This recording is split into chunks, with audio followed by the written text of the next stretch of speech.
Assalamualaikum warahmatullahi wabarakatuh.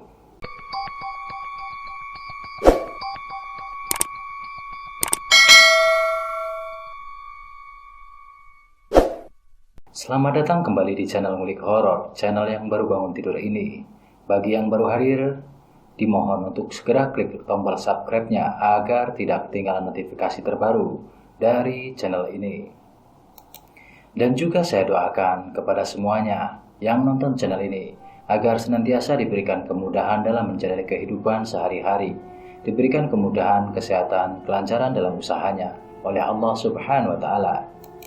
Pada kesempatan video kali ini, Ngulik Horor akan membawakan cerita yang berjudul Buhul Getih Ireng, di mana cerita ini ditulis oleh Restu Wiratmaja, di mana link dan juga nama penulisnya sudah saya sertakan di dalam kolom deskripsi. Langsung saja kita masuk ke pokok ceritanya bersama saya Edward dan juga Ngulik Horor. Kematian bagaikan bernafas dalam kehidupan, namun terikat dalam penderitaan. Berawal dari kisah seorang wanita yang hidup di salah satu desa di daerah Pekalongan, Jawa Tengah. Dia merupakan seorang pedagang jalanan yang memiliki warung pinggiran tempat di jalan pantai utara. Namanya Bik Darsih. Oh ya, nama dan tempat akan kami samarkan. Dia adalah seorang wanita yang hidup bersama dengan dua anaknya dan mertua laki-lakinya.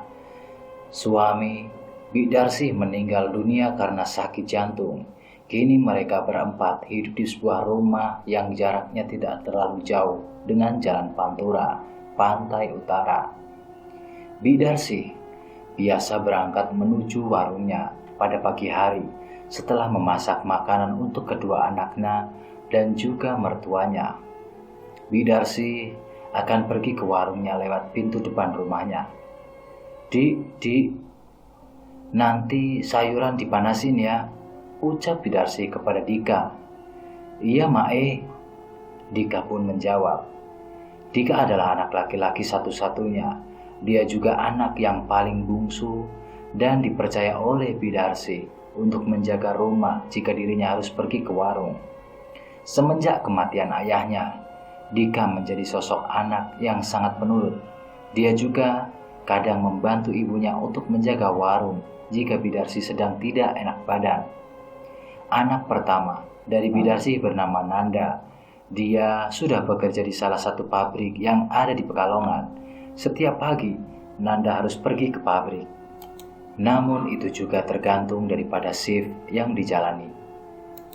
Kebetulan, hari ini Mbak Nanda akan berangkat pagi, jadi dia juga akan meninggalkan Dika di rumah sendirian. Dik, jaga kakek ya, aku masuk pagi, ucap Nanda kepada Dika. Loh, Mbak, gak mau makan dulu, tanya Dika.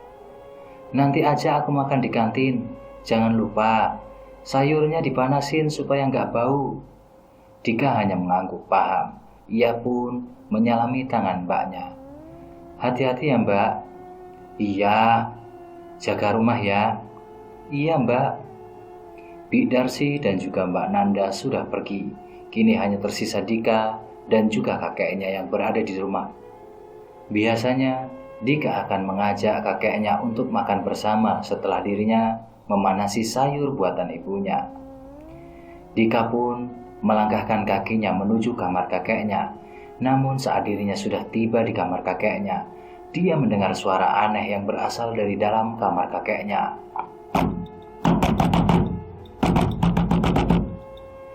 Darsih! Dika merasa heran, mengapa kakeknya ini memanggil nama ibunya dengan suara dan nada yang begitu mengerikan. Tidak seperti biasanya, kakeknya ini memanggil nama ibunya dengan suara yang aneh seperti orang marah. Mbah mau makan tah? Tanya Dika. Tidak berselang lama, kakeknya tertawa terbahak-bahak seperti orang yang sedang kesurupan. Dika pun langsung membuka pintunya dan ingin mengetahui apa yang sebenarnya terjadi kepada kakeknya itu. Mbah, kenapa? Akan tetapi, Saat Dika membuka kamar kakeknya, ia terkejut saat melihat kakeknya sedang tertidur di kasur. Melihat cucunya membuka pintu kamarnya sembari berteriak, sang kakek pun merasa sangat terkejut. "Ada apa, Nak?" tanya kakek Dika. "Mbah, aku tadi dengar suara aneh, kakek memanggil ibu," tanya Dika. Sang kakek langsung bangkit dari tempat tidurnya. Ia pun kemudian berjalan ke arah Dika dan hanya melewatinya saja. Akan tetapi, hal aneh pun dirasakan oleh Dika saat itu. Ia merasa jika baru saja lewat bukanlah seperti kakeknya yang ia kenal. "Kek, aku tanya kok nggak dijawab?" Sang kakek berhenti, kemudian membalikkan tubuhnya ke arah Dika sembari mengatakan sesuatu kepadanya. "Aku mau makan." Dika bernafas lega. Ternyata hanya pikiran buruknya saja yang menghampiri pikirannya dan hatinya. Dika kira kakeknya benar-benar kesurupan karena memiliki nada suara dan sifat yang sangat berbeda seperti kakek yang dulu ia kenal. Dika pun langsung mengantarkan kakeknya ke tempat meja makan. Ia kemudian makan bersama dengan kakeknya sembari bercerita banyak hal. Dan nyatanya kakek dari Dika ini masih normal seutuhnya karena masih bisa menanggapi apa yang Dika ceritakan saat itu. Sore harinya, Bik Darsi pulang ke rumah seperti biasa. Ia pulang melewati sebuah pabrik tua yang berada di pinggiran jalan Pantura. Sawah-sawah yang membentang luas dan jalan yang sudah berlubang membuat Bik Darsi harus berhati-hati saat membawa barang-barang dagangannya menggunakan sepeda miliknya. Biasanya di jalan sepi, jam segini jalanan menuju rumahnya sudah sangat sepi. Banyak warga yang memilih untuk tidak keluar ketika waktu maghrib ingin tiba. Ia juga merasa jika hari itu jalan-jalan benar-benar sepi, tidak ada satupun warga desa yang keluar, baik menggunakan motor ataupun hanya sekedar berjalan kaki. Sembari menengok ke arah kanan dan juga kiri jalanan, Bik Darsi melihat ada sesuatu yang bergerak-gerak dari atas pohon mangga. Karena saat itu penerangan belum terlalu jelas. Ketika Bik Darsi melewati pohon mangga itu, ia hanya berpikir bahwa di pohon tersebut terdapat hewan yang sedang bertengger di sana. Bik Darsi tidak memikirkan apapun terkait hal tersebut. Sesampainya di rumah, Bik Darsi melihat pintu depan rumahnya masih terbuka. Ia merasa sangat kesal dengan Dika karena tidak menutup pintu saat waktu sudah memasuki maghrib. Dika, kenapa pintu depan tidak ditutup?" Tidak ada jawaban sama sekali dari Dika. Bahkan rumahnya tampak sepi seperti tidak ada tanda-tanda kehidupan yang berada di dalamnya. Bik Darsi pun langsung memasukkan sepedanya ke dalam rumah dan segera menutup pintu depan. Bik Darsi pun berniat untuk masuk ke dalam kamarnya. Namun saat dirinya melewati kamar mertuanya, Bik Darsi mendengar suara eraman ditambah dengan suara serak dan gak parau dari dalam kamar milik mertua tersebut. Langkah Bik Darsi pun terhenti di sana. Ia kemudian membalikkan badannya dan menempelkan telinganya ke daun pintu seraya berucap, "Pak, Bapak sehat?" Tidak ada jawaban sama sekali. Bik Darsi pikir mertuanya ini memang sedang tidak enak badan, sehingga suaranya menjadi seperti itu. Ia pun kemudian meninggalkan kamar mertuanya dan bertolak kembali menuju kamarnya sendiri. Akan tetapi, hanya baru beberapa langkah, kakinya berjalan menuju kamarnya, tiba-tiba suara mengerikan itu terdengar kembali. "Darsi!" Bik Darsi segera membalikkan badannya. Ia segera masuk ke dalam kamar mertuanya. "Astagfirullahaladzim, Bapak." Bik Darsi melihat mertuanya telah jatuh dari tempat tidurnya dengan posisi tubuh terlentang di lantai. Bukan hanya itu saja, kamar mertuanya tidak seperti biasanya. Bik Darsi seperti merasa ada sesuatu yang tidak beres dengan kamarnya itu. "Pak, ayo keluar." Bidarsi membawa mertuanya menuju ruang depan. Ia tidak tahu apa yang sebenarnya terjadi dengan mertuanya sendiri. Tidak berselang lama, Nanda pulang dari kerjanya diikuti oleh Dika. Mereka pulang secara berbarengan. "Loh, Mak, ada apa?" tanya Nanda. "Cepat panggil Kang Rusdi. Ada yang tidak beres di rumah ini." Dika segera memanggil Kang Rusdi. Kang Rusdi adalah pegiat supranatural yang ada di desanya. Ia bisa menyelesaikan masalah-masalah yang di luar nalar, seperti santet dan juga lainnya. Kejadian malam itu memberikan pelajaran bagi Bidarsi untuk menjaga mertuanya tersebut.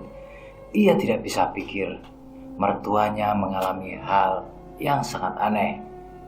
"Jadi bagaimana, Kang? Apakah rumah ini ada penunggunya?" tanya Bidarsi kepada Kang Rusdi.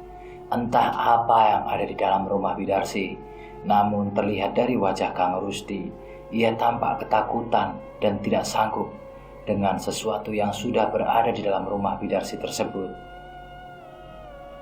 "Rumah ini sudah diikat," jawabannya. "Diikat dengan apa?" "Ginjing miring." Bidarsi tidak paham apa yang dimaksud dengan ginjing miring tersebut. Dia juga tidak mengerti maksud dari perkataan orang pintar tersebut. Namun, karena memang ingin tahu secara pasti, Bidarsi pun terus menanyakan apa yang dimaksud dengan ginjing miring kepada Kang Rusdi. "Ginjing miring itu apa, Kang?" Kang Rusdi hanya terdiam. Dia sebenarnya tidak enakan.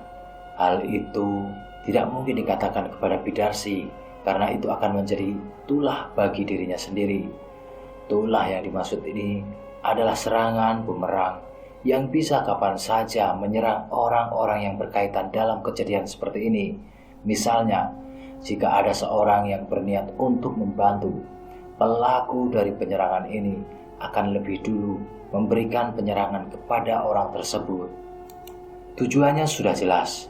Pelaku dari pengirim tersebut tidak ingin jika keinginannya untuk menembus ambisi yang diharapkannya telah diganggu dan dihancurkan oleh orang yang membantu tetangganya atau targetnya. Dengan begitu, Kang Rusdi memang tidak salah jika dirinya tidak memberitahu kepada Bidarsi.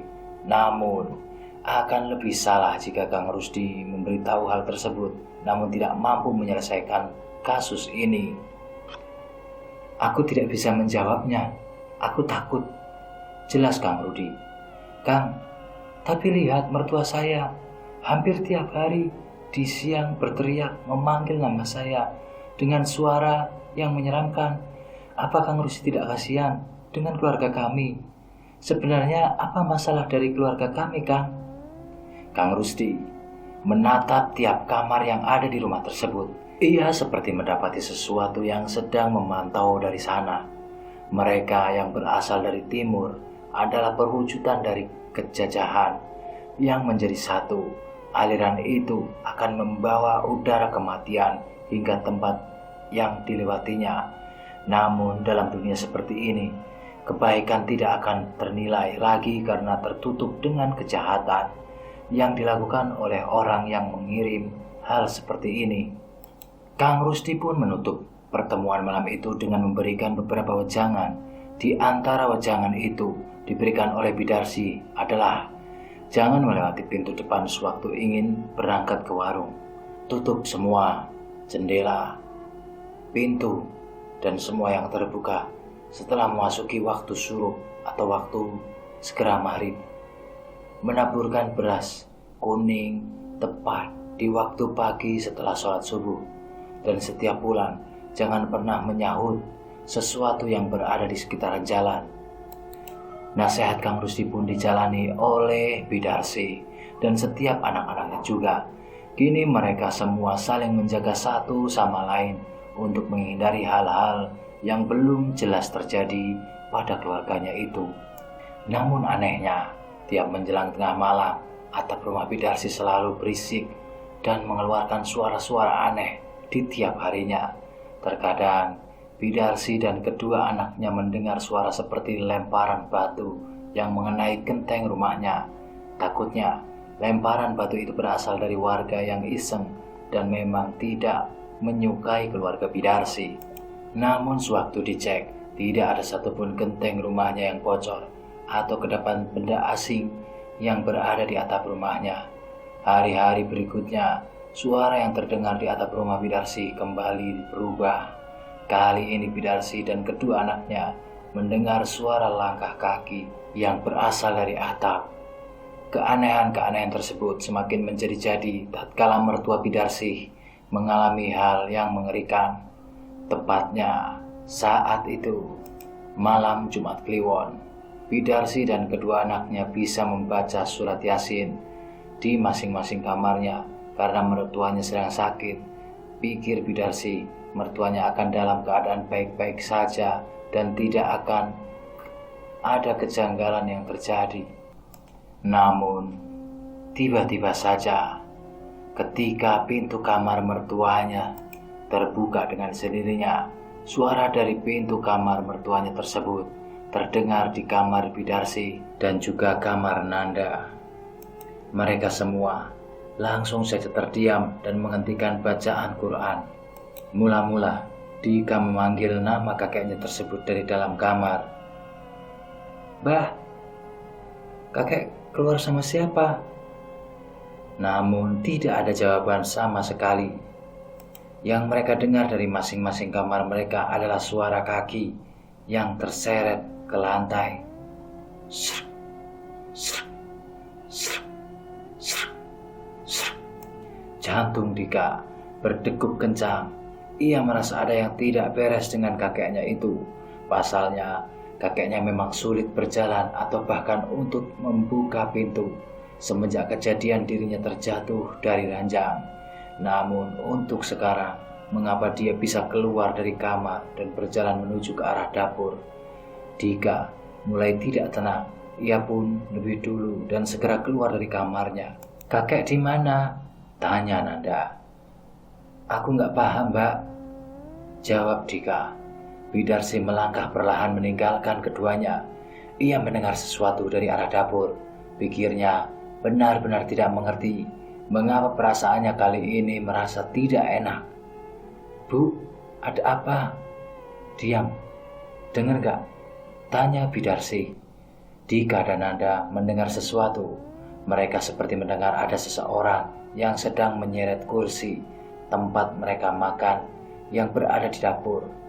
Bidarsi, Dika, dan juga Nanda pun melangkah bersama-sama untuk mengetahui apa yang sedang terjadi di sekitar dapur. Langkah mereka seperti semakin dipercepat tatkala dari kejauhan mereka sudah melihat seorang laki-laki sedang menaiki kursi dan mengaitkan tali ke lehernya. "Mak, Simbah!" Dika dan juga Nanda segera berlari menuju ke arah kakeknya. Namun belum saja mereka berdua menyentuh tubuh kakeknya, hal yang mengerikan pun terpampang di hadapan mereka. Tubuh dari laki-laki tua itu sudah dulu mengambang di atas lantai. Leher terikat oleh tali tambang yang dibuatnya sendiri. Matanya langsung melotot ke atas. Lidahnya menjulur keluar dari mulutnya. Masih bisa bergerak, namun tidak berselang lama. Tubuhnya mematung dan napasnya terhenti seketika. "Bapak, Simbah!" Laki-laki tua itu meninggal dunia dengan cara yang sangat mengenaskan.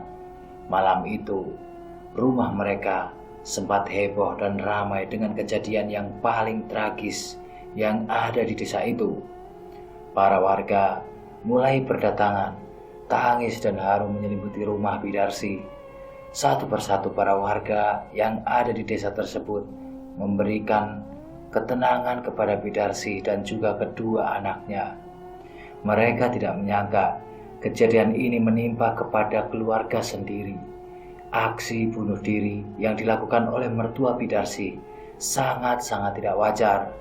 Kematiannya seperti digerakkan oleh sesuatu. Kang Rusdi berada di luar rumah. Ia tidak ingin masuk ke dalam rumah hanya untuk melihat jasad dari mertua Bidarsi. Dia merasa gagal karena tidak bisa membantu warganya yang sedang ditimpa oleh kiriman santet yang sangat mengerikan itu. Rasuk. Itu adalah rasuk. Sesuatu yang menggerakkan tubuh seorang tanpa sadar dan akan dilepaskan ketika sudah berhasil mengalami kecelakaan yang mengerikan. Kasus mertua Bidarsih ternyata bukanlah kasus yang pertama. Jauh dari sebelum kasus ini terjadi, ada beberapa kasus yang sama sering terjadi di desa ini. Mereka menyebutnya sebagai serangan ginjing miring.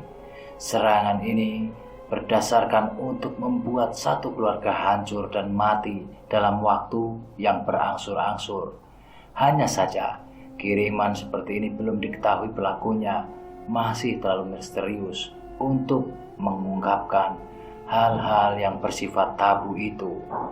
Tepat di keesokan harinya, lantunan kalimat tarji terdengar di setiap langkah menuju ke area pemakaman. La ilaha illallah, la ilaha illallah, la ilaha illallah, la ilaha illallah. Warga yang memiliki anak yang masih kecil segera memasukkan anaknya, takutnya mereka terkena sawang atau ketempelan.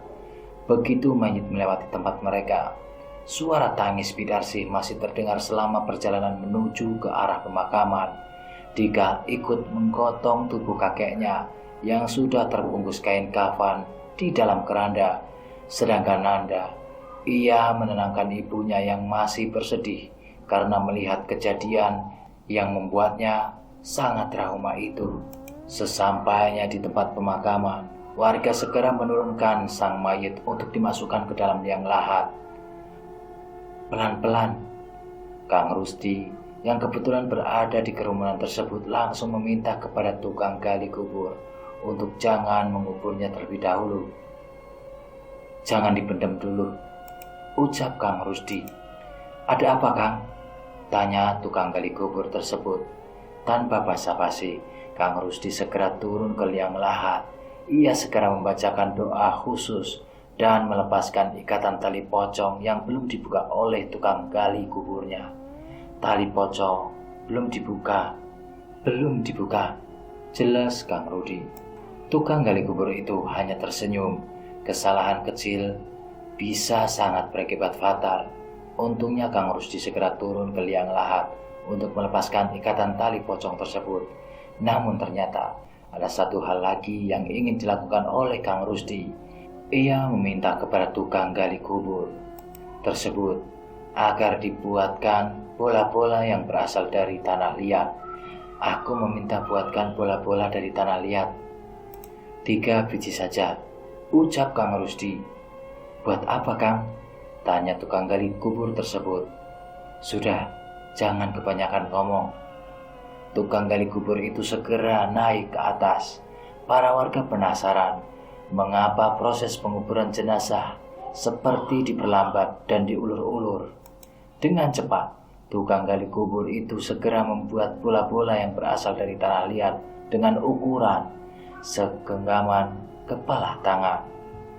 Ini, Kang.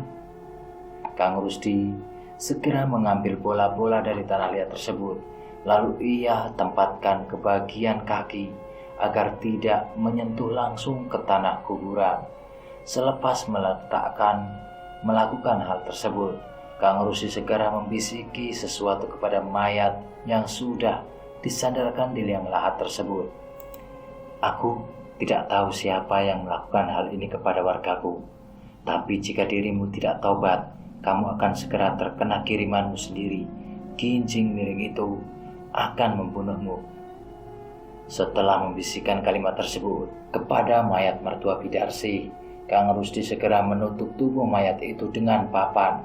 Lalu ia segera naik ke atas liang lahat dan menyuruh kepada tukang gali kubur tersebut untuk segera mengubur si mayit dengan cepat. Kubur sekarang. Kang Rusdi melihat wajah Bidarsih, Dika dan juga Nanda. Ia merasa kasihan tatkala ketiganya meminta bantuan kepadanya, namun dia sendiri tidak mampu untuk mengabulkan permintaannya. Namun kali ini Kang Rusdi tidak akan diam. Dia tidak mau warganya tersebut terus-terusan menjadi korban dari pengiriman kincing miring yang dilakukan oleh seseorang yang sama sekali belum diketahui oleh dirinya sendiri. Dan pelakunya adalah kematian dari mertua Bidarsi masih menyimpan luka bagi Bidarsi yang juga anak-anaknya, sampai-sampai mereka bertiga tampak lesu dan tidak bergairah untuk menjalankan aktivitas kesehariannya. Dika yang biasanya membantu kakeknya untuk menuju dapur ketika ingin makan, namun untuk hari itu juga Dika hanya bisa melihat daun pintu milah sang kakek yang sudah tertutup rapat. Begitu pula dengan Nanda. Biasanya setelah pulang dari pekerjaannya, dirinya langsung menuju kamar kakeknya untuk menyalami kedua tangan kakeknya dan mengatakan, "Kakek sudah makan belum?" Kini tidak ada lagi kalimat yang bisa diucapkan oleh Nanda kecuali, "Kakek yang tenang ya." Bagi mereka, kematian kakeknya sama saja seperti kematian ayahnya sendiri. Mereka kehilangan tiang dalam keluarga, hancur, dan tidak ada lagi sandaran untuk bisa berkeluh kesah. Walaupun Bidarsi hadir sebagai orang tuanya, namun kedekatan Nanda dan juga Dika tidak sebanding dengan kedekatan kepada ibunya. Mereka berdua lebih dekat dengan sang kakek dikala senang ataupun sedih. Hanya saja kehidupan akan terus berputar. Yang sekarang hidup bisa jadi beberapa hari kemudian atau beberapa kemudian atau mungkin berapa tahun lagi mereka akan merasakan yang namanya kematian. Berada di sebuah desa yang memiliki trust issue yang sangat mengerikan. Desa ini memang sudah beberapa kali dikenal akan serangan-serangan gaib yang berasal dari orang-orang tertentu. Kehadiran Kang Rusdi memang sangat dibutuhkan di desa ini. Pasalnya, banyak warga desa yang mengalami kejadian yang mengerikan di setiap tahunnya. Terlepas dari itu, semua ternyata ada banyak penyebab orang yang melakukan pengiriman dan penyerangan. Hal tersebut salah satunya yaitu dengan timbulnya rasa benci dan iri terhadap korban. Pelaku biasanya akan menyewa dukun atau memang orang pintar untuk menjalankan perintahnya terhadap pengiriman santet semacam itu. Kemudian pelaku akan diminta oleh dukun tersebut untuk membawakan sesembahan dan ritual khusus yang nantinya akan menjadi syarat utama dalam melakukan pengiriman santet yang diyakini sebagai santet kincing miring. Santet ini sangat mengerikan. Di dalam santet ini, korban akan mengalami hal yang tidak wajar sebelum kematiannya berlangsung. Biasanya, para korban akan mengalami kerasukan, timbul penyakit dalam yang tidak diketahui penyebabnya, dan tubuh menjadi mengering seperti dihisap oleh sesuatu hingga meninggal dunia. Seminggu setelah kematian dari mertua Bidarsi, rumah menjadi tampak suram. Bidarsi yang pergi menuju warung miliknya, Nanda yang bekerja di tempat pekerjaannya, dan Dika yang memang sibuk dengan aktivitas masa mudanya, menjadikan rumah menjadi sangat sepi. Namun ternyata semua belum usai. Kiriman itu masih berjalan hingga merambah ke anggota keluarga yang lainnya. Tepatnya ketika di malam hari pada Selasa Kliwon, saat itu Bidarsi sedang merasakan kelelahan. Dia tidak mengetahui jika malam itu akan menjadi penyebab hal yang mengerikan dan terulang untuk kedua kalinya. Anak pertamanya yaitu Nanda tiba-tiba berteriak histeris di kamarnya. Hal ini membuat Bidarsi dan juga Dika panik setengah mati. Nanda berteriak sembari menggedor-gedorkan kepalanya di pintu. Bidarsi segera meminta kepada Dika untuk memanggil Kang Rusdi kembali malam itu juga. Malam yang seharusnya menjadi waktu untuk beristirahat, kini berubah menjadi sebuah teror yang sangat mengerikan bagi Bidarsi dan juga Dika. Tepatnya pada malam itu, Kang Rusdi segera menangani Nanda yang sedang kerasukan. Kang Rusdi segera membantu mengeluarkan sosok yang masuk ke dalam tubuh Nanda. Beberapa kali Nanda memberontak dan mengatakan sesuatu yang bahasanya sangat tidak dimengerti. Dia hanya menggigit-gigit lidahnya hingga berdarah dan memukul-mukuli kepalanya dan tangannya. Hingga akhirnya Nanda pun berhasil ditenangkan oleh Kang Rusdi. Hanya saja banyak luka yang berada di tubuhnya hingga dirinya harus beristirahat dan selalu dalam jangkauan Kang Rusdi. Kang Rusdi menyatakan jika serangan ini didasarkan oleh seseorang yang memang tidak menyukai Bidarsi dan juga anggota keluarga lainnya, entah mungkin orang terdekat atau orang yang memang memiliki hubungan terhadap keluarga Bidarsi. Namun Kang Rusdi meminta kepada Bidarsi untuk menjaga kedua anaknya. Kiriman tersebut masih belum usai. Pelaku berniat untuk mengincar anak-anak Bidarsi untuk dijadikan korban selanjutnya. Karena itu, pada malam itu juga Kang Rusdi menanamkan potongan pring kuning atau bambu kuning dan menanam beberapa jahe-jahe di beberapa tempat yang ada di rumah Bidarsi. Cara ini sangat ampuh untuk menghindari serangan-serangan seperti santet dan kiriman lainnya yang berasal dari pelaku. Pagi harinya, Nanda masih terbengong dan belum bisa mengatakan apa-apa. Pandangannya benar-benar kosong. Hal ini membuat Bidarsi khawatir. Ia takut jika Nanda akan mengalami hal yang sama seperti apa yang telah terjadi kepada mertua atau kakeknya dari Nanda yang baru saja meninggal dunia. Bidarsi pun akhirnya memutuskan untuk tidak berjualan terlebih dahulu.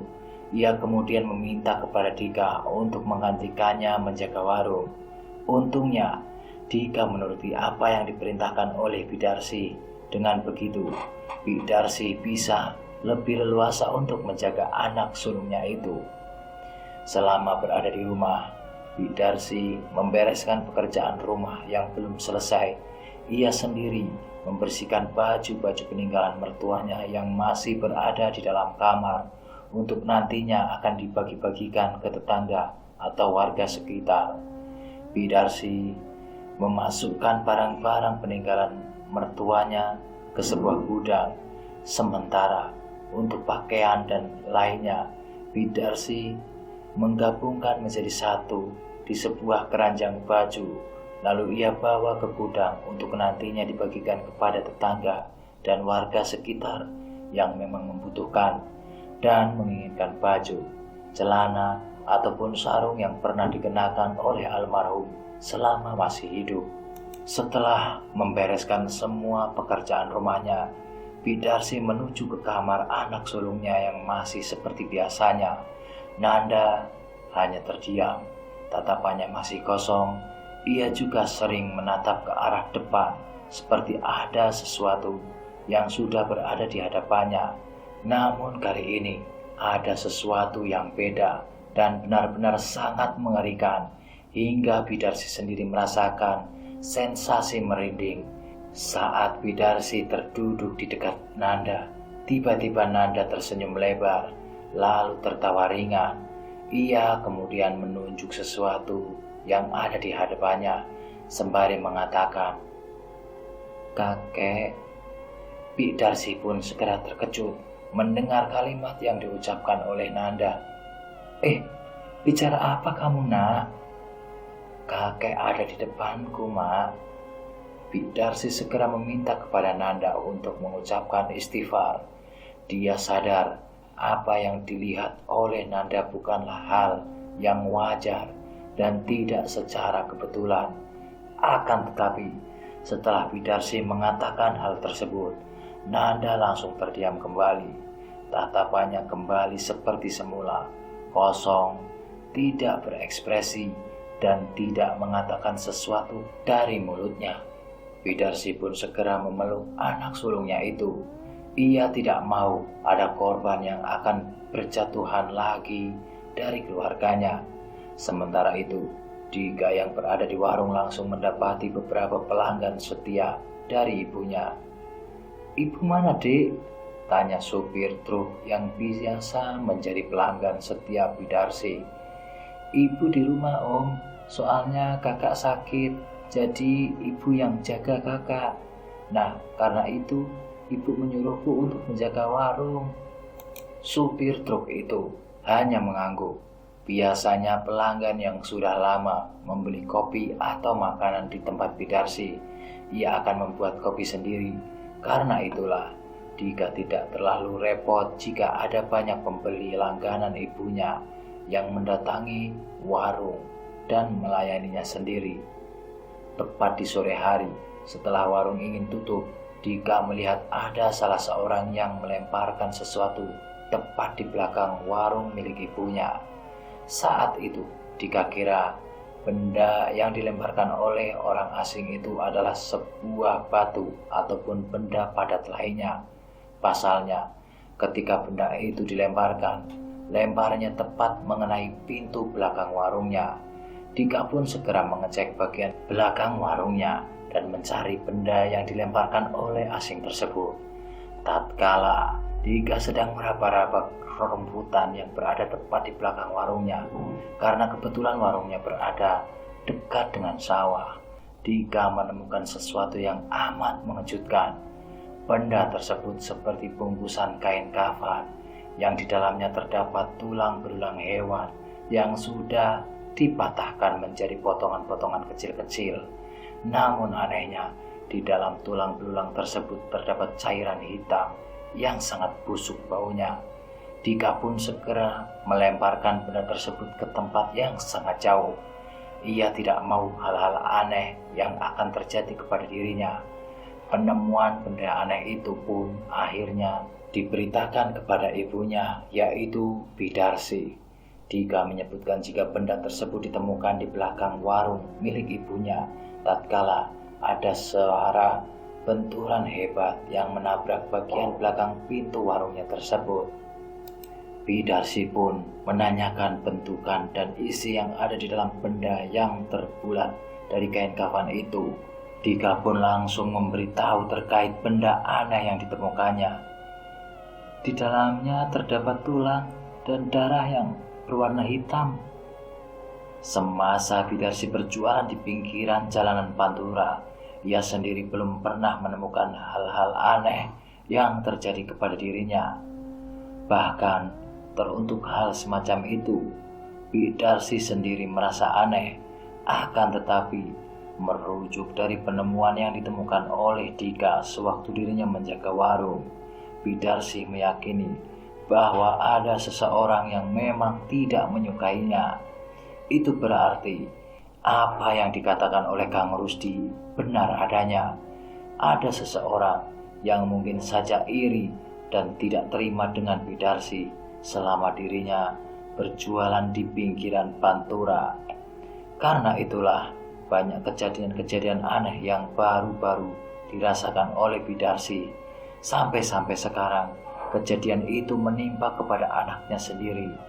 Karena Bidarsi tidak tahu benda apa yang dimaksud, akhirnya Bidarsi pun meminta tolong kepada anaknya untuk memanggil kembali Kang Rusdi guna menyelesaikan permasalahannya.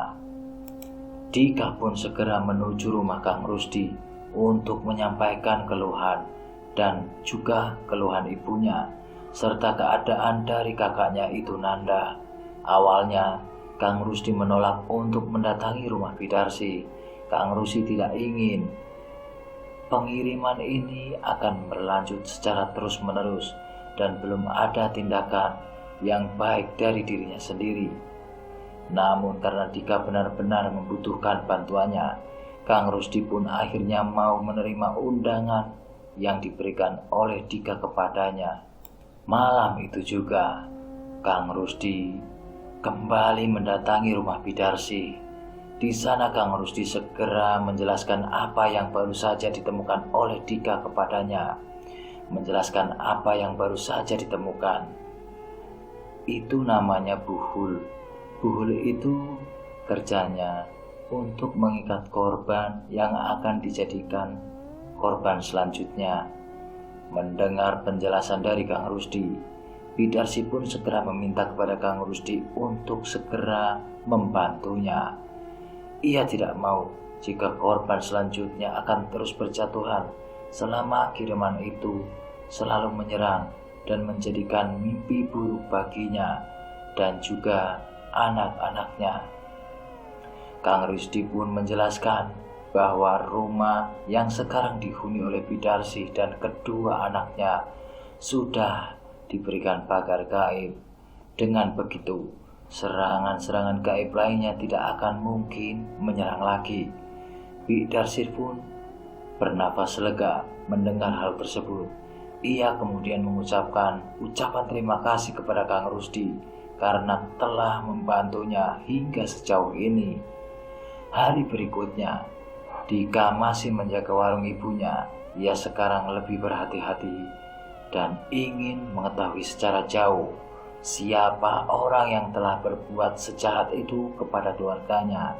Tepatnya saat itu warung sedang ramai. Tiba-tiba ada seseorang yang membakar menyan di belakang warungnya.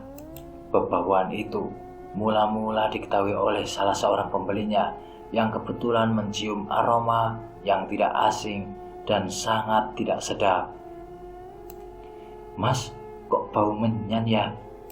Tepat setelah pembeli itu mengatakan jika warungnya penuh dengan bau kemenyan, Dika pun segera mengecek seluruh ruangan yang ada di warungnya. Setelah dicari-cari, ternyata menyan itu berada di semak-semak yang tertutup oleh rumput-rumput yang tinggi. Dika segera mengambil menyan yang sudah berada di sebuah wadah seperti nampah kecil. Namun saat Dika mengangkat tampah kecil itu ke atas, alat untuk membersihkan beras dari kotoran dan sebagainya, ia kemudian mendapati sebuah foto yang sudah berada tepat di bawah pohon wadah menyan itu. Ketika Dika mengambil foto, tiba-tiba ia langsung berteriak kencang. Kedua tangan Dika tergetar hebat. Pikirannya menjadi kacau karena sebuah kiriman yang saat ini dikirimkan kepadanya bukanlah sejenis buku lagi. Akan tetapi kiriman saat ini sangat mengerikan, yaitu sebuah menyan yang di bawahnya pokok terdapat foto kakaknya, yaitu Nanda. Dika pun langsung buru-buru meminta kepada pembeli yang lain untuk segera melanjutkan aktivitasnya karena warung akan segera ditutup lebih cepat dari biasanya. Setelah menyelesaikan urusan warung, Dika pun segera pergi ke rumahnya dan memberikan kembali kepada ibunya, memberitakan apa yang ia temukan. Saat Bidarsi mendengar penuturan dari Dika terkait kejadian aneh lainnya yang berada di sekitaran warung. "Bu, di belakang warung ada menyan, tapi di bawahnya ada foto Mbak Nanda." Bidarsi tidak bisa berkata apa-apa. Ia hanya melihat wajah anaknya, yaitu Nanda, yang masih dalam tatapan kosong. Dalam hati Bidarsi, apakah Nanda akan menjadi korban berikutnya? Bidarsi pun meneteskan air mata saat itu juga. Ia sama sekali tidak bisa berbuat apa-apa kecuali hanya meminta pertolongan kepada Tuhan untuk dijauhkan dari hal-hal semacam ini. Menimpali dari penuturan Dika yang mengatakan jika dirinya mendapatkan kiriman aneh kembali, Bidarsi pun segera meminta kepada Dika untuk memanggil Kang Rusdi menyelesaikan masalah ini. Malam harisnya, Kang Rusdi kembali mendatangi rumah Bidarsi untuk kesekian kalinya. Entah apa yang akan diperbuat oleh Kang Rusdi untuk bisa menyelesaikan masalah ini. Namun Bidarsi sangat sekali berharap kepada Kang Rusdi untuk menyelesaikan masalah yang amat mengerikan ini. Setelah mereka ngobrol-ngobrol panjang, Kang Rusdi pun akhirnya menemukan jawaban. Ia tahu pelaku dari penyerangan tersebut adalah bukan orang jauh yang berada di sekitar Bidarsi, melainkan pelakunya merupakan orang terdekat yang berada di sekitaran Bidarsi. Hanya saja Bidarsi tidak mengetahui hal tersebut. Karena itulah Kang Rusdi pun segera memberitahu kepada Bidarsi untuk mengawasi orang-orang yang berada di dekatnya. Aku tahu siapa pelakunya. Siapa, Kang? Orang itu ada di dekat warungmu. Maksud Kang Rusdi, dia adalah seorang pedagang yang sama berjualan di pinggiran jalan Pantura itu. Dia iri kepada warungmu karena selalu ramai. Siapa, Kang? Kang Rusdi pun segera mengatakan sesuatu kepada Bidarsi, namun dengan suara yang sangat pelan. 3 warung dari tempatmu, dia adalah pelakunya. Orang itu sedang mengincar keluargamu. Jalan Pantura disebut-sebut sebagai jalan yang sangat strategis untuk berjualan dan menjajakan dagangannya. Banyak warga Pantura yang membuka warung dan lapak-lapak tertentu untuk menghidupi kesehariannya. Tidak jarang mereka saling bersaing satu sama lain untuk bisa mendapatkan pelanggan tetap yang memang sangat dibutuhkan untuk membangun aset pribadi mereka. Namun, dari kesekian banyak kejadian dan tragedi yang mengaitkan pemilik warung dengan serangan gaib, Bidarsi adalah salah satu korbannya. Lewat dari sinilah Kang Rusdi membongkar akan keborokan tetangga warung yang berada tepat di sebelah warung Bidarsi tersebut. Dia adalah pedagang yang sama seperti Bidarsi. Namanya Pak Harto. Beliau memiliki dagangan yang tidak ada bedanya dengan warung milik Bidarsi, yaitu sebagai warung kopi untuk para supir yang melipir ke pinggiran jalan Pantura. Tidak heran jika ternyata aksi dari Pak Harto ini bukanlah yang pertama kalinya. Pak Harto disebut sebagai orang yang memang sudah membumi hanguskan banyak warung yang berada di dekatnya. Terlebih lagi tipe warung yang secara material dagangannya sama seperti dirinya. Padahal rezeki sudah dibagi rata oleh Allah. Semua sudah ada porsinya masing-masing. Namun manusia yang hatinya sudah sakit memang tidak menyukai akan yang namanya kecukupan. Mereka akan terus-menerus mencari hal lebih dan melancarkan segala aksi untuk mendapatkan semua ambisi yang diinginkannya. Itulah gambaran yang bisa menggambarkan lewat karakter Pak Harto. Hanya karena perkara warung, Pak Harto tega membunuh banyak orang demi warungnya ramai. Kenyataannya memang benar. Sebuah ungkapan yang mengatakan, jalanan di Pantura sangat panas, medannya tidak beraturan. Begitu juga dengan orang-orangnya.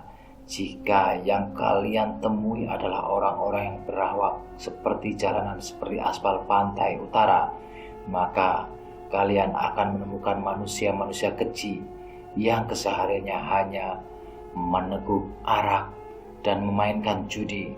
Namun jika yang kalian temukan adalah orang-orang yang murah senyum dan saling sapa hangat, maka kalian akan merasakan betapa bahagianya menjadi salah satu warga Pantura.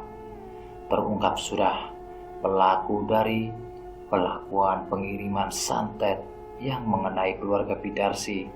Namun, bagaimana caranya untuk membuktikannya? Secara kenyataannya, pelaku santet sulit untuk diungkapkan, baik secara bukti ataupun secara beberapa versi. Kang Rusdi tidak kehilangan solusi. Dia akan berusaha untuk membongkar keburukan dari Pak Harto yang memang merupakan pelaku dari santet ini. Sudah lama Kang Rusdi mencurigai jika Pak Harto lah pelaku di balik penyerangan beberapa warga yang meninggal dengan gejala kerusakan, lalu melakukan tindakan bunuh diri. Untuk membongkar keborokan yang dilakukan oleh Pak Harto, Kang Rusdi menaruh potongan bambu kuning dan juga jahe yang diletakkan pada malam hari di warung milik Pak Harto. Jika benar itu adanya, maka Pak Harto akan merasa tidak nyaman dan membakar sesuatu tepat di hadapan warungnya, tepat di pagi hari.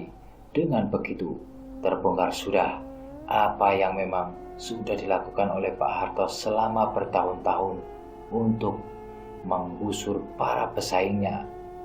Malam itu juga, Dika dan Kang Rusdi pergi menuju warung milik Pak Harto yang jaraknya tidak terlalu jauh dengan warung miliknya. Setibanya di sana, Kang Rusdi segera memasang potongan bambu kuning dan juga menanam jahe di bagian timur warungnya.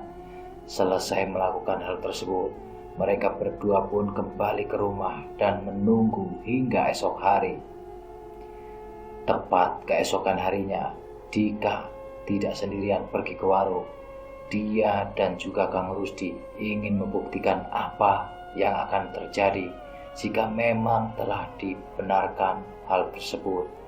Kang Rusdi meminta kepada Dika untuk berjualan seperti biasanya dengan catatan Dika tidak boleh memberitahu kepada orang-orang jika Kang Rusdi ada di dalam warungnya. Tujuannya Kang Rusdi hanya satu. Ia ingin membuktikan kepada para warga jika pelaku dari penyantetan ini adalah Pak Harto. Jika memang benar, maka Pak Harto harus diberikan hukuman yang setimpal karena perbuatannya sendiri. Hal ini didasarkan dengan perbuatannya yang telah melanggar hukum norma kehidupan manusia dan juga agama. Karena itulah, Kang Rusdi menginginkan hukuman yang setimpal dalam artian hukuman sosial yang mampu memberikan cerahan terhadap seluruh kehidupannya. Mengapa harus hukum sosial?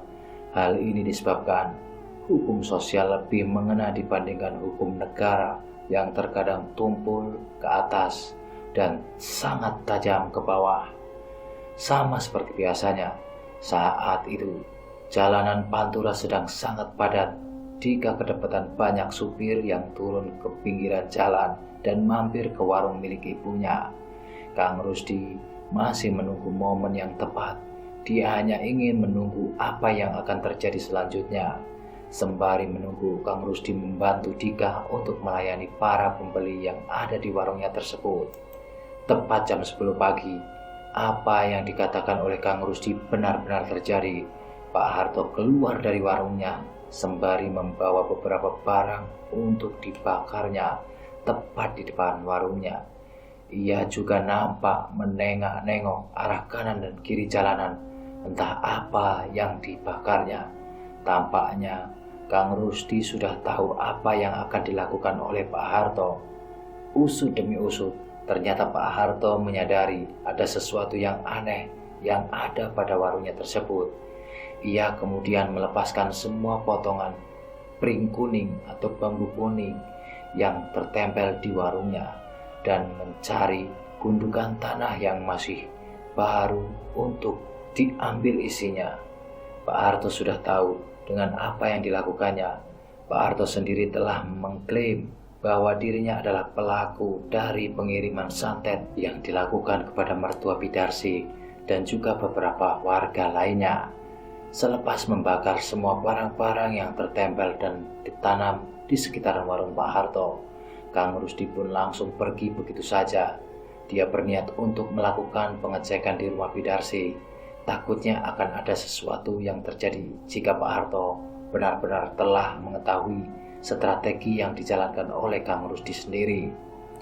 Namun sesampainya di hadapan rumah Bidarsi, Kang Rusdi dikejutkan karena melihat ada penampakan 3 sosok hitam yang tengah berdiri di hadapan pintu rumah Bidarsi.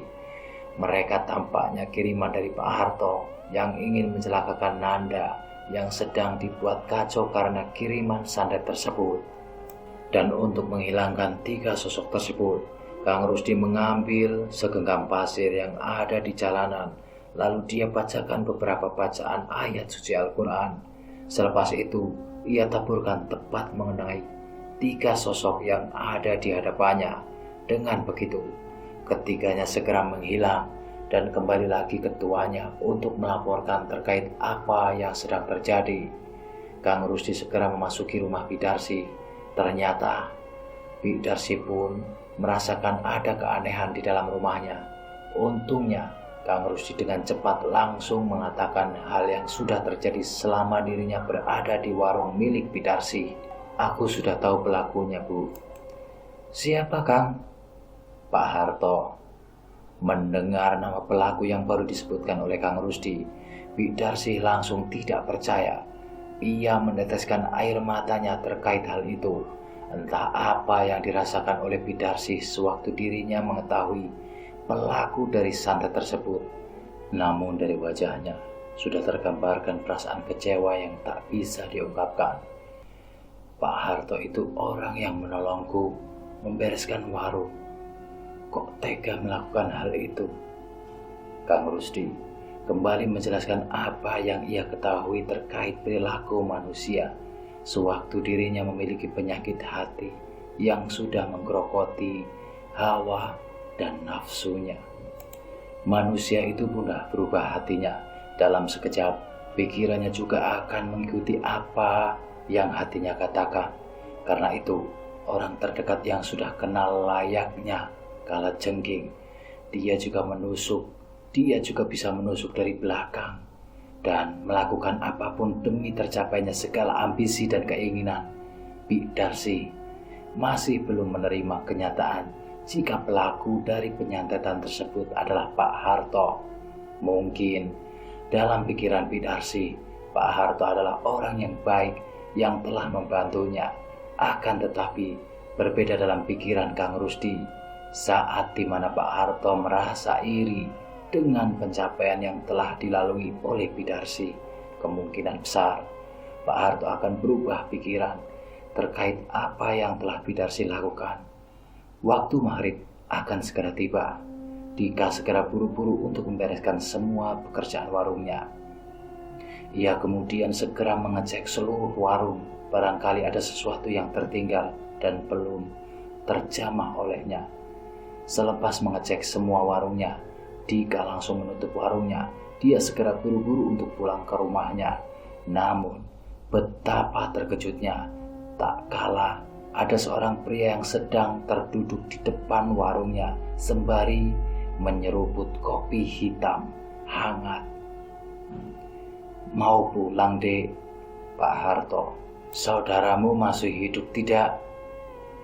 Maksudnya, Pak? Pak Harto menatap tajam ke arah Dika. Ia kemudian mengatakan sesuatu yang sangat mengerikan terkait pembicaraannya tersebut. Jangan ganggu aku lagi jika mbakmu masih ingin hidup. Jangan ganggu aku. Dengan seketika, seluruh tubuh Dika langsung merinding ketakutan. Tubuhnya tidak bisa melakukan apa-apa setelah Pak Harto memberikan ancaman kepadanya. Pak Harto segera meninggalkan Dika dan segera masuk ke dalam warungnya. Dika yang masih ketakutan segera buru-buru meninggalkan warungnya dan melaporkan hal ini kepada ibunya. Setibanya Dika di rumah, Dika langsung mendapati ibunya sedang di kamar kakaknya. Dika yang masih mengingat ancaman tersebut langsung memberitahukan kepada ibunya. Mak, iya nak, ada apa? Pak Harto, Mak. Bidarsi langsung tercengang mendengar kalimat yang barusan dikatakan oleh anak bungsunya itu. Ada apa, nak? Tadi Pak Harto ancam aku, Mak. Ancam apa? Dika pun segera menjelaskan ancaman tersebut. Mulutnya tampak sulit digerakkan sewaktu dirinya menjelaskan terkait ancaman tersebut. Seperti ada sesuatu yang menahan mulutnya untuk berbicara dan menjelaskan kalimat yang ingin disampaikan kepada ibunya tersebut. Pak Harto bilang, kita jangan ganggu dia lagi.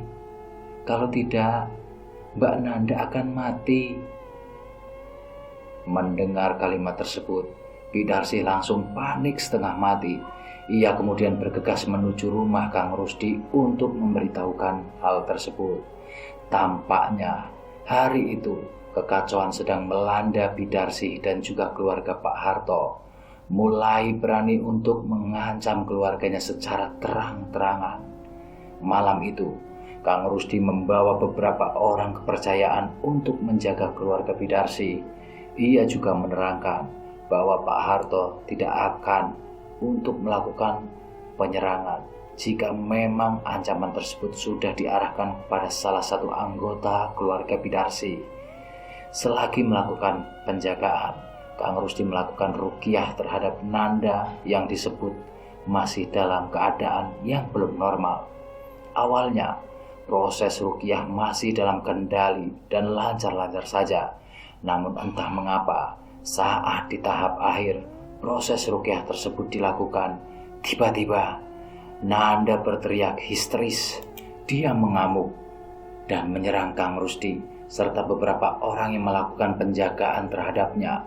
Kang Rusdi tahu bahwa sosok yang merasuki tubuh Nanda adalah sosok yang menginginkan kehancuran dalam keluarga Bidarsih. Kang Rusdi memerintahkan kepada Bidarsih dan yang lainnya untuk menutup pintu dan jendela yang ada di rumahnya. Tampaknya sosok itu sedang memanggil teman-temannya untuk menyerang secara beruntun kepada keluarga Bidarsih. Dan benar saja, di luar rumah mereka semua mendengar suara aneh layaknya raman orang yang sedang marah-marah. Bahkan bukan hanya itu saja, pintu jendela dan atap rumah digedor-gedor secara bersamaan. Seluruh orang yang ada di dalam rumah Bidarsih menjadi sangat panik.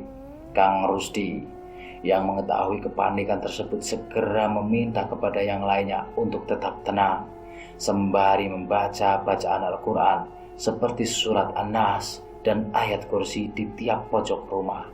Hal ini bertujuan agar sosok yang berada di luaran rumah tidak bisa menjebol pagar gaib yang telah terlebih dahulu dibuat oleh Kang Rusdi untuk menghalau mereka yang ingin masuk ke dalam rumah. Kurang lebih setengah jam lamanya proses ruqyah itu dilakukan. Alhasil, sosok yang merasuki Nanda pun ingin keluar dari tubuh Nanda. Hanya saja, tubuh Kang Rusdi benar-benar terkuras energinya. Ia tampak sangat kelelahan tak kala melakukan ruqyah tersebut kepada Nanda. Kang Rusdi beristirahat sejenak. Ia kemudian menyampaikan pesan terakhir kepada Bidarsih dan yang lainnya. Ada satu hal lagi, satu tahap yang bisa untuk mengambilkan santet ini kepada pemiliknya, ucap Kang Rusdi. Apa itu, Kang? Tanya Bidarsih. Kita harus menuju ke kuburan milik mertuamu. Kita ambil tanah kuburannya dan lemparkan tanah itu tepat di depan rumah ini. Bidarsih hanya mengangguk paham. Ia akan menuruti apa yang memang seharusnya dilakukan olehnya untuk keselamatan keluarganya sendiri. Tepat jam 10 malam, Kang Rusdi, Bidarsih, Dika, dan satu orang dari pihak Kang Rusdi berangkat menuju pemakaman. Mereka akan melakukan serangan balik untuk melawan pelaku dari pengiriman santet tersebut. Jika cara ini benar-benar ampuh, maka pelaku santet akan terkena imbasnya. Buruk-buruknya, pelaku akan meninggal dunia di tempat pada keesokan harinya. Selama perjalanan menuju pemakaman, Dika merasakan ada sesuatu yang memantaunya dari balik pepohonan. Tentu saja hal ini sangat wajar, karena memang pepohonan di sekitaran pemakaman terkenal tempat yang sangat angker bagi warga sekitar. Hingga akhirnya ketika mereka tiba di pemakaman, Kang Rusdi langsung meminta kepada Bidarsih untuk mengambil tanah kuburan milik mertuanya tersebut. Setibanya di rumah, Bidarsih masih agak ragu. Awalnya dia tidak ingin melakukan hal tersebut. Namun jika pelakunya didiamkan saja, maka imbasnya akan kepada warga yang lainnya. Lemparkan tanah itu tepat di halaman rumahmu, lalu tunggu sampai semuanya beraksi. Jika santet itu masih ada, maka akan keluar asap yang mengepul dari tanah tersebut. Bidarsih mengangguk paham. Dengan keyakinan hati dan tekadnya yang kuat demi keselamatan anak-anaknya, Bidarsih pun segera melemparkan tanah kuburan tersebut tepat di depan halaman rumahnya. Selepas melemparkan tanah kuburan itu, Bidarsih dan yang lainnya menunggu sampai tanah kuburan tersebut beraksi dengan sendirinya. Dan benar saja, tidak lama kemudian keluarlah kepulan asap layaknya pembakaran sampah yang biasa dilakukan oleh Bidarsih di halaman rumahnya. Kang, Kok bisa? Tanya Bidarsi keheranan. Itu tandanya santet tersebut masih ada. Tunggu sampai asap selesai dan habis. Itu tandanya santet sedang dikembalikan kepada pelakunya. Jelas Kang Rusdi. 10 menit kemudian, asap itu menghilang. Kang Rusdi segera mengecek sekitaran tanah kuburan tempat keluarnya asap tersebut. Anehnya, tanah kuburan itu berubah menjadi sangatlah hitam. Yang awalnya tanah tersebut berwarna coklat kemerahan, kini sudah berwarna hitam seperti habis terbakar. Tunggu sampai besok, akan terjadi sesuatu kepada pelaku santet yang menyerang keluargamu dan orang-orang yang menjadi korban atas pelaku perlakuan buruknya. Keesokan harinya, Dika bangun kesiangan. Bidarsi juga memahami akan hal tersebut karena semalam tadi mereka selesai melakukan penyerangan balik santet kepada pelakunya. Namun sampai jam 8 pagi belum ada tanda-tanda aneh terkait pengumuman orang meninggal dunia. Apakah pelakunya bukan Pak Harto? Lalu siapa pelakunya? Bidarsi pun akhirnya berjalan-jalan ke rumah warga. Ia melihat ada banyak warga yang sedang berkumpul. Mayoritas adalah ibu-ibu semua. Bidarsi pun ikut nimbrung untuk mengetahui pembahasan apa yang sedang mereka bahas. Entah mungkin karena kebetulan dirinya sedang ingin mengetahui pembahasan atau berita terkini di sekitar warganya. Namun, tepatnya saat kedatangan Bidarsi untuk ikut menimbrung, para warga yang mayoritas ibu-ibu langsung menyambut kedatangannya dan memberitahu berita buruk yang amat mengerikan. Ibu Darsi tahu nggak? Pak Harto dan istrinya meninggal dunia di rumah sakit. Katanya keduanya kecelakaan sewaktu ingin pulang ke rumah. Jelas salah satu warga. Loh, kok aku baru tahu? Kenapa pihak musola gak mau mengumumkan berita kematian mereka berdua? Tanya Bidarsi. Dengerin dulu Bu, pihak musola bukan tidak mau mengumumkan, tapi sewaktu berita ini menyebar, dia nggak mau mengumumkan. Berita apa? Pak Harto dan istrinya itu tukang santet. Mereka berdua biasa menyantet orang-orang yang warungnya berdekatan dengan warung miliknya. Apalagi yang ramai warungnya seperti milik Bidarsi. Bidarsi hanya terdiam. Dia tidak bisa mengatakan apa-apa. Ternyata benar-benar apa yang dikatakan oleh Kang Rusdi. Jika pelakunya adalah Pak Harto.